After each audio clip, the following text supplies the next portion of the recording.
Welcome back to I Do Man Things. Today we're going to be doing front strut assemblies on a 2010 Chrysler Town Country. You listen.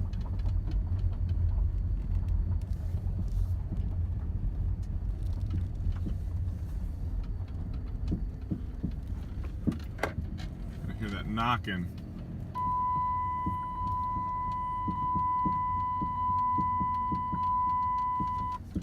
That's what we're going to be fixing today.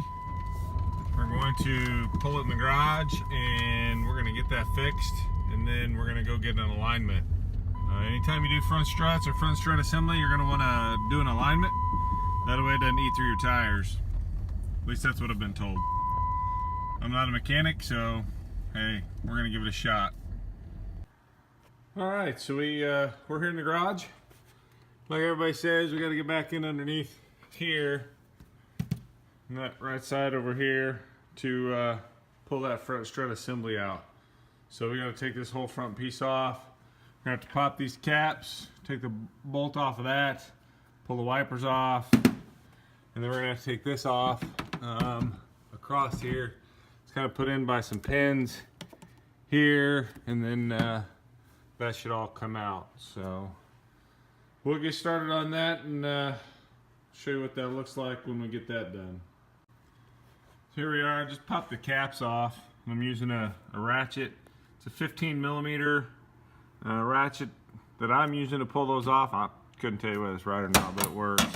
So anyway, yeah, 15 millimeter, pull them off, and then we'll probably have to take a gear puller and pop those things off and go from there. All right, folks, we got the wipers off and found another problem I have. Haven't been having washer fluid. Here's why. It's broke there. It's broke there. I'll save that for another time.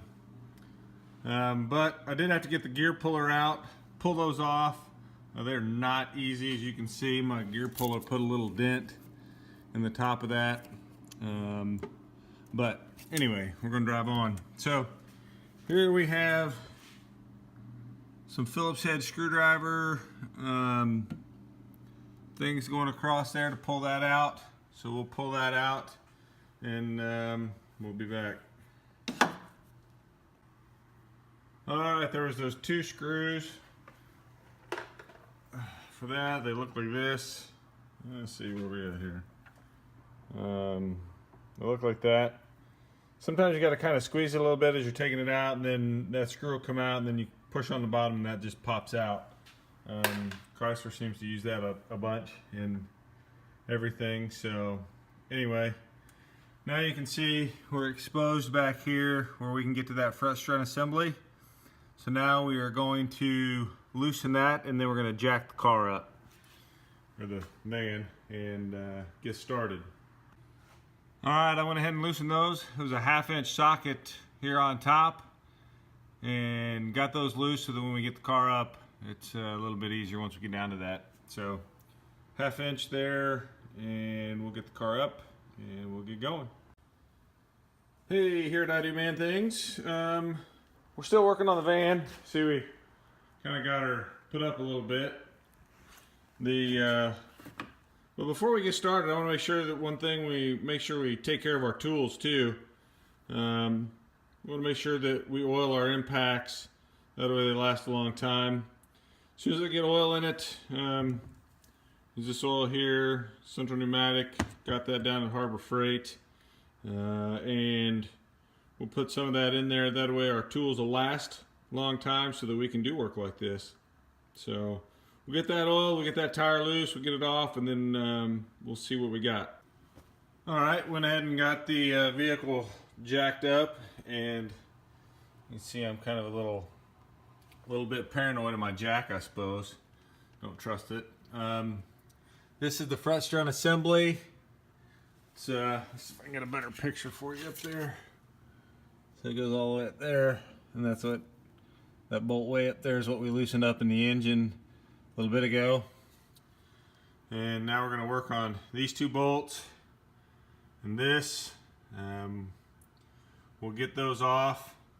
This one has a little piece behind it you can grab right here with a pair of channel locks or vice grips probably. And then that nut there, she's seized on there pretty good. You see it's pretty rusted, but we're gonna spray it and see what happens. We're gonna get these bolts off, and then once those bolts are off, this will all kind of drop down. You just want to be careful. Want to tie this up somehow or rest it on something here in a little bit. May take one of those jack stands. I got another one over there, and prop it up. So I'm gonna get started taking those off, and we'll see what happens.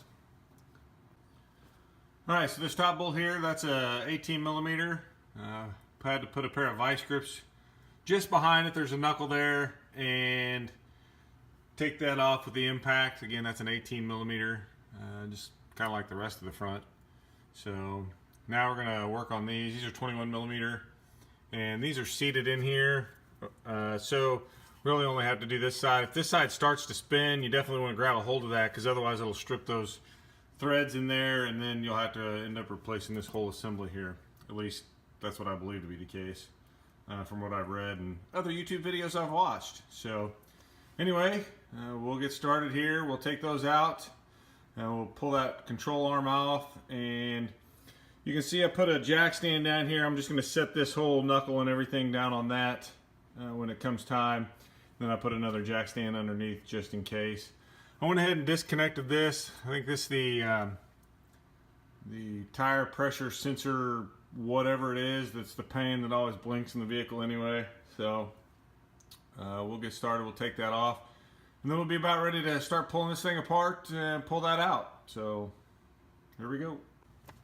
Now we got the bolts off. They came off pretty easy with the impact, and now we're going to take a hammer. We're going to hit on those, or a punch, and put right here in the end and knock them out. You definitely don't want to mess up the threads, because you don't have to go to the parts store and wait to get parts for it. So anyway, we're going to knock those out. This will come off. We'll finish loosening those up in the engine, except for one bolt, and that way when we're done, that thing will just come on out.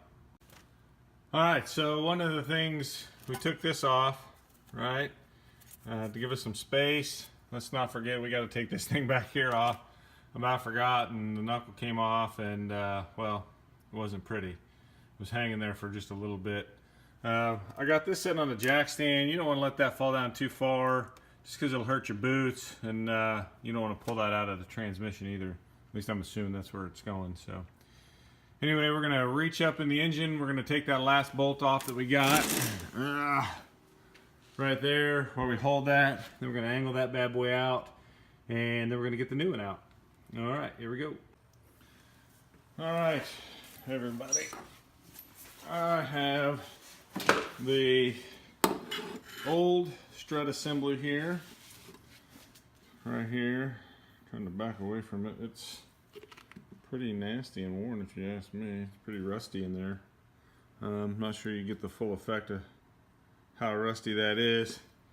And I don't know, looks like a used part. We'll see. Here's the new strut assembly, nice and shiny, fancy.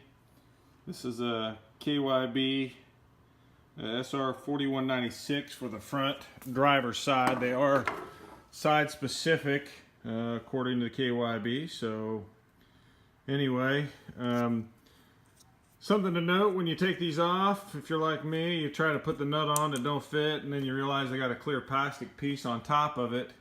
Take that clear plastic piece off, and then the bolt goes right on.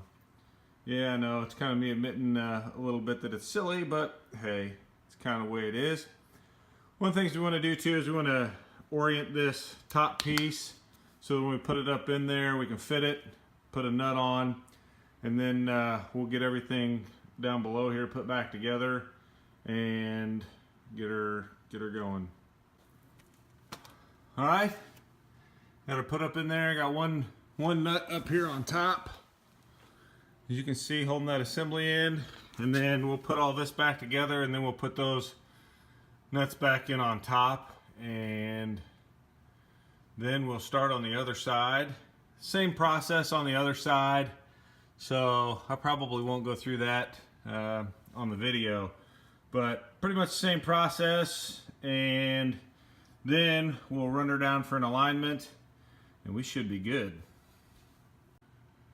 Alright, so I got those bolts back in. I got this, I think it's the ABS tied back in. But you notice down here, this bolt, a little bit of wiggle room as far as that goes. Try and set that to the center when we tighten it down. That way it's a little bit easier. Maybe we're not so out of alignment when we take it to the shop for an alignment.